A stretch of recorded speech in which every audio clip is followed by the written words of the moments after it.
السلام علیکم ورحمۃ اللہ وبرکاتہ۔ بسم اللہ الرحمن الرحیم، والصلاة والسلام علی سیدنا و مولانا محمد وعلی آلہ واصحابہ اجمعین، اما بعد۔ میرے محترم بھائیوں، دوستوں، بہنوں، بچوں، بچیوں اور تمام امت مسلمہ اور خاص طور پر اہل پاکستان، ہم سب کے لیے مبارک موقع ہے کہ اللہ تعالیٰ ہمیں رمضان کے استقبال کے لیے اللہ نے ہمیں مہلت دی، ہم زندہ ہیں، اور اللہ کرے کہ رمضان سب کو نصیب ہو۔ رمضان ایک خاص مہینہ ہے جو اللہ کی رحمتوں کو لینے کا ہے۔ اللہ تعالیٰ کا عرش پہلے آسمان پر آ جاتا ہے، جہنم کے دروازے بند کر دیے جاتے ہیں، جنت کے دروازے کھول دیے جاتے ہیں۔ یہ پہلے کسی امت کے لیے نہیں تھا۔ ان کا روزہ مشقت والا تھا، افطاری سے افطاری۔ ہمارا روزہ اس کے مقابلے میں بہت آسان ہے، سحری بھی افطاری بھی۔ ان کی نماز تراویح نہیں تھی، ہماری نماز تراویح ہے قرآن سننے کے لیے، قرآن کو زندہ رکھنے کے لیے۔ تو اللہ تعالیٰ کی طرف سے اعلان ہوتا ہے، 24 گھنٹے دن رات یہ اعلان ہوتا ہے، هل من مستغفر فاغفر له، هل من تائب فاتوب علیہ، هل من سائل فاعطیہ۔ یہ تین آوازیں 24 گھنٹے چلتی ہیں آسمانوں پر۔ کوئی ہے معافی مانگنے والا، میں اسے معاف کروں، کوئی ہے توبہ کرنے والا، میں اس کی توبہ کو قبول کروں، کوئی ہے مجھ سے مانگنے والا کہ میں اسے عطا کروں۔ اور پھر ایک فرشتہ اعلان کرتا ہے، یا باغ الخیر اقبل، اے نیکی کے چاہنے والے زور لگا، آگے بڑھا۔ اور دوسرا فرشتہ اعلان کرتا ہے، یا باغ الشر ادبر، اے گناہوں میں ڈوبے ہوئے انسان واپس آ جا، اللہ کی چھاؤں میں آ جا، اللہ کی رحمت میں آ جا، اللہ کی بخشش کی چادر میں اپنے آپ کو چھپا لے۔ اور اس میں فرض 70 فرض کے برابر ہو جاتا ہے، نفل فرض کے برابر ہو جاتا ہے۔ اور حضرت علی رضی اللہ تعالیٰ عنہ علیہ السلام کا فرمان ہے کہ کوئی شخص ایک فرض روزہ چھوڑ دے، پھر اس کی قضا میں قیامت تک عملی نفلی روزے رکھتا رہے تو اس ایک فرض کو نہیں پہنچ سکتا۔ تو سارے دوستوں سے درخواست ہے کہ روزے کا اہتمام فرمائیں اور اللہ کی رحمت کو لوٹ لیں۔ اور میں ایک حدیث سناتا ہوں کہ میرے نبی نے کس طرح رمضان کا استقبال کیا۔ آپ ممبر پر تشریف لائے، خصوصی طور پر جمع کیا، یا جمعہ کا خطبہ تھا تو آپ خطبہ بیٹھ کے نہیں دیتے تھے، کھڑے ہو کے دیتے تھے، چونکہ آپ کا خطبہ مختصر ہوتا تھا۔ تو آپ نے فرمایا، ماذا یستقبلکم وماذا تستقبلون، وہ کون آ رہا ہے؟ مفہوم ہے، لفظی ترجمانی مفہوم تر۔ ہم نے کہا وہ کون آ رہا ہے اور تم کس کی طرف جا رہے ہو؟ سب یوں ہو گئے۔ پھر آپ نے کہا، ماذا یستقبلکم وماذا تستقبلون، وہ کون آ رہا ہے اور تم کس کی طرف جا رہے ہو؟ سارے صحابہ میں ہلچل مچ گئی۔ تیسری دفعہ، ماذا یستقبلکم وماذا تستقبلون، وہ کون آ رہا ہے، کس کی طرف جا رہے ہو؟ سارے پیچھے مڑ مڑ کے دیکھیں، پیچھے تو کوئی بھی نہیں۔ تو حضرت عمر رضی اللہ تعالیٰ عنہ کھڑے ہوئے علیہ السلام، انہوں نے فرمایا، یا رسول اللہ اوحی نزل، یا رسول اللہ کوئی وحی آئی ہے؟ آپ نے فرمایا، لا، کہ نہیں۔ اعدو حضر، اللہ نے آپ کو آنکھ دی ہے دیکھنے والی، تو کیا کوئی دشمن مدینے کی طرف آ رہا ہے اور آپ نے دیکھ لیا ہے اور وہ ہم پر حملہ کرنے آ رہا ہے، ہم تیاری کریں؟ آپ نے کہا، لا، نہیں، یہ بھی نہیں۔ تو انہوں نے پوچھا، بھائی یا رسول اللہ کون آ رہا ہے؟ تو آپ نے کہا، رمضان آ رہا ہے۔ سبحان اللہ، क्या खूबसूरत अंदाज था मुतवज्जे करने का, आज़मत बिठाने का, हैबत बिठाने का रमज़ान आ रहा है। फिर आपने उसके फ़ज़ाइल सुनाए कि इसमें जन्नत के दरवाज़े खुल जाते हैं, जहन्नम के दरवाज़े बंद हो जाते हैं, और जन्नत की हूरें अल्लाह से दुआ करती हैं, या अल्लाह इस रमज़ान में अपने नेक बंदों में हमारे शौहर हमारे लिए मुंतखब फरमा और उनके ज़रिए हमारी आंखें ठंडी फरमा। और जहन्नुम के सारे दरवाज़े बंद हो जाते हैं, शैतान कैद हो जाता है। और इस रमज़ान का मतलब है जलना, रमज़ा यरमुज़ु, जलना। सारे महीनों के नाम अरबों ने रखे, मुहर्रम, सफ़र, रबीउल अव्वल, रबीउल सानी से लेकर आखिर तक। रमज़ान का नाम अल्लाह ने कुरान में लिखा, शहरु रमज़ान अल्लज़ी उन्ज़िल फ़ीहिल कुरआन, कि ये अर्शों पर इस महीने का नाम तय हुआ रमज़ान। तो इस महीने के नाम और रोज़े में क्या मुताबिकत है, इनमें जोड़ क्या है कि रमज़ान जल जाना। इसमें जब कोई रोज़ा रखने वाला, रोज़ा रखने वाली जब रोज़े रखता जाता है तो उसके गुनाह पिछले साल के जलते जाते हैं, जलते जाते हैं, जलते जाते हैं, यहाँ तक अल्लाह जैसे लोहे को साफ़ किया जाता है आग से, और धातों को साफ़ किया जाता है आग से, और ज़ाहरी मैल को साफ़ किया जाता है पानी से। तो पूरे साल में जो गंदगियाँ हमारे अंदर घुस जाती हैं, कभी हसद, कभी बुग़्ज़, कभी कीना, कभी कुछ, तो अल्लाह ताला उसको अंदर से खींच के बाहर निकाल के साफ़ कर देता है। और ईद की रात कहता है कि फ़रिश्तों से जिन मज़दूरों ने मज़दूरी पूरी कर दी हो तो उसका क्या, उसके साथ क्या होना चाहिए, तो सब ने अर्ज़ किया उसको मज़दूरी मिलनी चाहिए। तो फिर अल्लाह ताला फरमाते हैं तुम गवाह रहो, मेरे बंदों ने दिन में रोज़ा रखा, रात को क़याम किया और मेरा कुरान सुना, मैं इस मज़दूरी के बदले इनके सारे गुनाह माफ़ करता हूँ। तो मेरी दरख्वास्त है तमाम बहन भाइयों से कि हम इसकी तैयारी करें। एक तैयारी होती है ज़ाहिरी, जो हम चीज़ें इकट्ठी करते हैं, एक तैयारी वो है जिसके बग़ैर हमारा रोज़ा कबूल नहीं होगा। मेरा नबी का फरमान है, 4 आदमी ऐसे हैं जिनकी लैलतुल क़द्र में भी बख्शिश नहीं होती, तो रमज़ान की बाकी रातें तो उससे अदना हैं, कि 4 अगर किस्म के गुनाह चारों किस्में हों या एक किस्म में हो, बख्शिश ना होने का मतलब ये है कि अगर वो तौबा नहीं करेगा तो उसका रोज़ा उससे माफ़ी नहीं दिला सकेगा। तौबा करने पर तो कुफ्र माफ़ हो जाता है, तौबा करने पर तो शिर्क माफ़ हो जाता है, हर बड़े से बड़ा गुनाह माफ़ हो जाता है। और अल्लाह की रहमत का बताऊँ, मेरे नबी का फरमान है, मा असर्र मन इस्तग़फ़र वन आद फ़िल यौम 70 मर्रतन। चंद दिन पहले एक नौजवान ने मुझे फ़ोन किया, मौलाना बड़ी तौबा करता हूँ फिर गुनाह हो जाता है, 10-15 दिन से ऊपर नहीं गुजरता है फिर गुनाह हो जाता है, फिर तौबा करता हूँ तो ये तौबा का मजाक है, मेरी बख्शिश नहीं होगी। वो दौड़ रोने लगा टेलीफोन पर। तो जब थोड़ा उसके आंसू रुके तो मैंने उसका, बेटा तो मैं एक हदीस सुनाता हूँ कि मेरे नबी का फरमान है, जो दिन में 70 दफ़ा तौबा तोड़े, और 70 से मुराद 10, 7, 70 नहीं, अरबी में 70 से मुराद होता बेशुमार।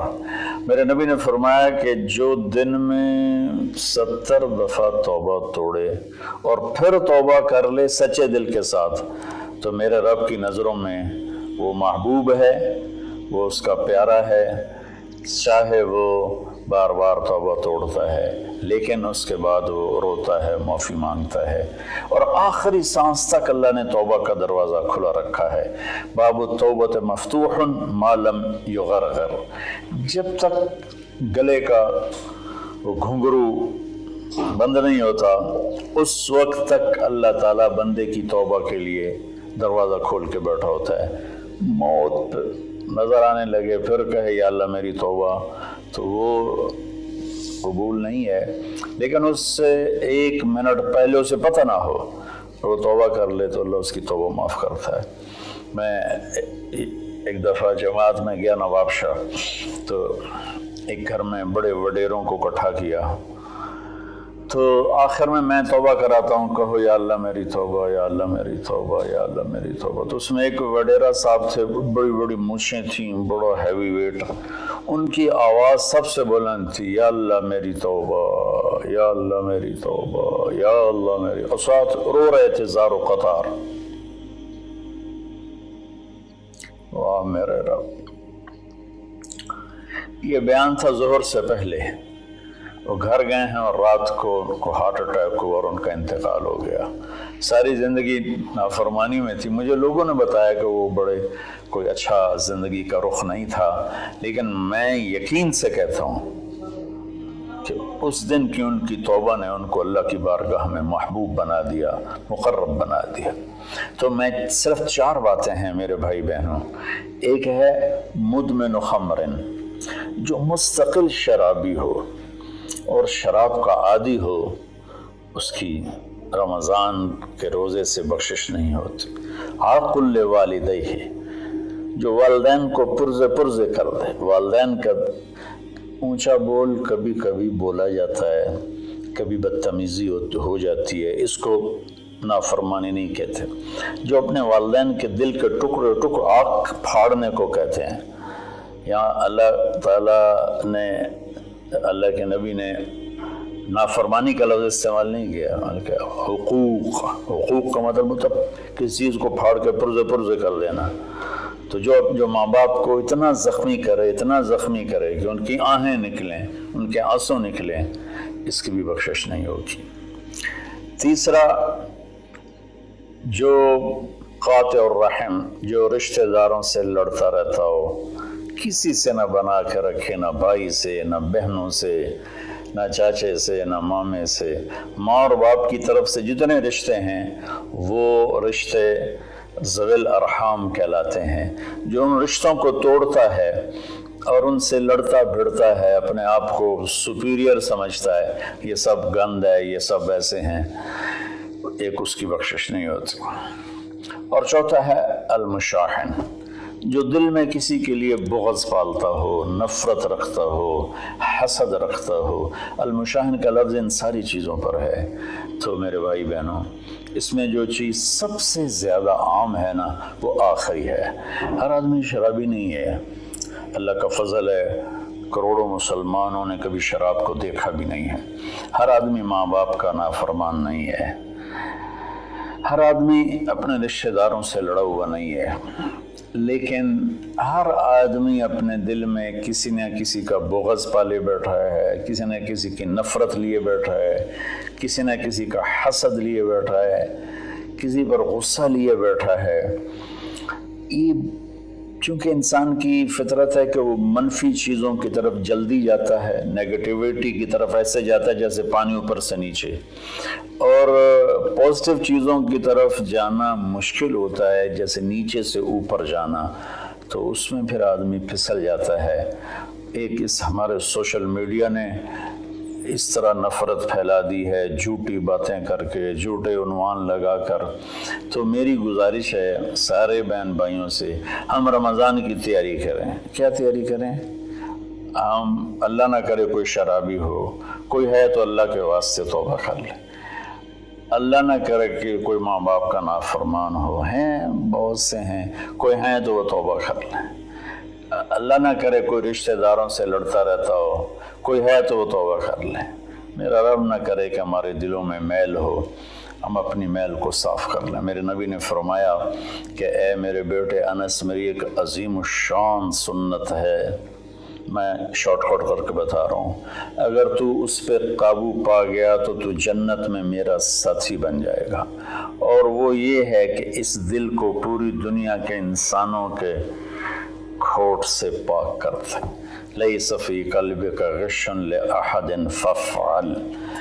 تو اس آخری مضمون پر میں گزارش کرتا ہوں، اپنی بات بھی ختم کرتا ہوں، کہ ہم ایک دوسرے کو معاف کریں۔ چونکہ ہمارا ملک تقسیم ہے بہت سے طبقات میں، مذہب کے نام پر بھی بے شمار طبقات ہیں اور نفرت سے بھرے ہوئے ہیں، سیاست کے نام پر بے شمار طبقات ہیں، نفرت سے بھرے ہوئے ہیں، قوم کے نام پر، زبان کے نام پر، اور बाहमी आपस की रंजिशों के नाम पर छोटी छोटी बातों पर पूरा पाकिस्तान फिरा हूँ और कई दफ़ा फिरा हूँ। हमारे दिल बहुत ज़्यादा गंद से भरे हुए हैं। तो मैं सबके सामने हाथ जोड़ता हूँ, भाइयों अपने दिलों को साफ़ करो, सबको माफ़ करो।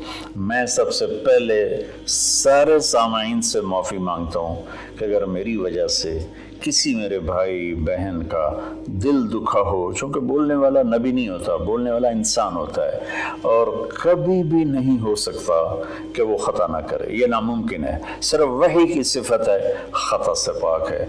बाकी बड़ी से बड़ी किताब हो लिखने वाले या बोलने वाले की ज़बान हो, उससे ख़ता कबूल निकलता है। हमें उसकी अच्छी तावील करनी चाहिए। बहरहाल मेरी वजह से अगर किसी का दिल दुखा है तो चूँकि कल हो सकता है रोज़ा हो जाए, वरना परसों का तो इंशाअल्लाह यकीनी है, तो मुझे आप सब अल्लाह के लिए माफ़ फरमा दें। मैं नहीं चाहता हूँ कि मेरी वजह से मेरे किसी मुसलमान भाई बहन के दिल में कदूरत हो और मैं उसका सबब बनूं। तो मैं सबसे माफ़ी मांगता हूँ, हाथ जोड़ के माफ़ी मांगता हूँ और आपसे दुआ का तलबगार हूँ। चूँकि मैं हर वक्त बोलता हूँ, मेरी बात अल्लाह ताला लोगों तक पहुँचाता है, तो उसमें ऊंच नीच भी हो जाती है, गलत भी हो जाता है, सही भी हो जाता है। तो इसलिए सबसे पहले मैं अपनी तरफ से माफ़ी मांगता हूँ और मैं आपसे कहता हूँ सबको माफ़ कर दें। वो छोटी छोटी बातों पे लड़, इससे मुझे खाने पे नहीं बुलाया, बोलचाल बंद हो गई, इससे मुझे सलाम नहीं किया, बोलचाल बंद हो गई। इतने छोटी छोटी बातों पे हमारी लड़ाइयाँ चल रही हैं। इसने हमें रिश्ता नहीं दिया, बोलचाल बंद हो गई। तो बहुत छोटी छोटी बातें हैं जिस पर लड़ाइयाँ शुरू हो जाती हैं, नफ़रतें शुरू हो जाती हैं। तो मेरी आप सबसे गुजारिश है कि हम रोज़े का एहतमाम करें, तरावी का एहतमाम करें।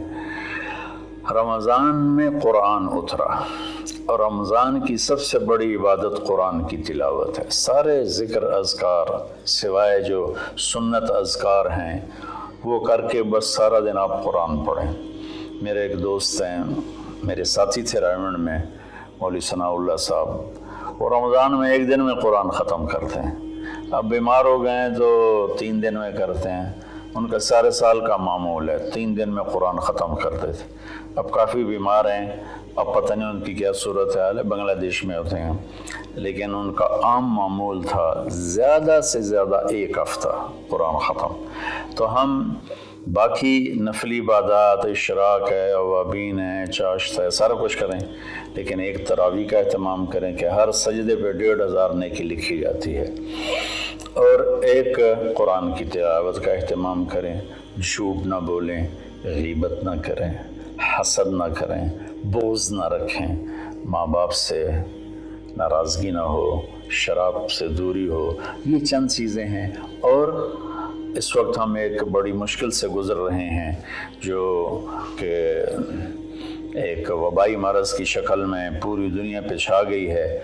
और अल्लाह ताला ने एक ज़र्रे के से भी छोटे जरासीम के ज़रिए अल्लाह ने पूरी कायनात को हिला के दिखा दिया है कि रब्बुस समावाति वल अर्द फस्तबिर लिइबादतिही हल तअलमु लहू समिया।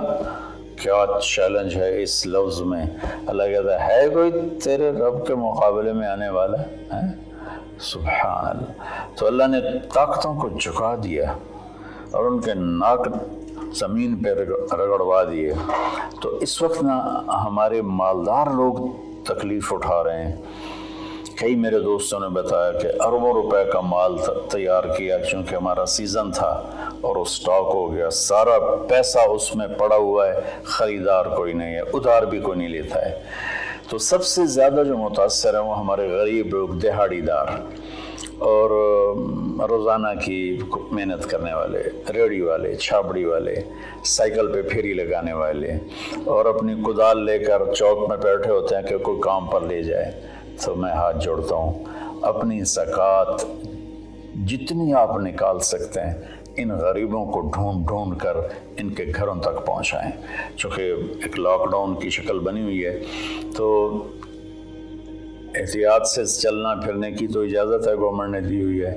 تو میری درخواست ہے کہ اس وقت زکوٰۃ کا سب سے زیادہ حقدار وہ طبقہ ہے جن کے گھر میں فاقے ہیں اور چولہے نہیں جل رہے، چونکہ روز کی تازہ کھاتے تھے۔ اس وقت ہمارے غریب بہن بھائی وہ سب سے زیادہ آپ کی زکوٰۃ کے حقدار ہیں۔ کھول دو اپنے تجوریوں کے دروازے، وہ اللہ کے نام پہ دو۔ اس وقت آپ کی زکوٰۃ، صدقات، خیرات ساری کی ساری ان کو جاتی، کھانے بنا بنا کے بھیجو، راشن کے پیکٹ بنا کے بھیجو۔ یہ اس وقت آپ کی نوافل سے بھی بڑی عبادت ہے، اور زکوٰۃ تو ویسی فرض ہے۔ تو اللہ تعالیٰ مجھے آپ کو اس رمضان میں زندہ بھی رکھے اور اس کے آداب کے مطابق ہمیں کام کرنے کی توفیق دے۔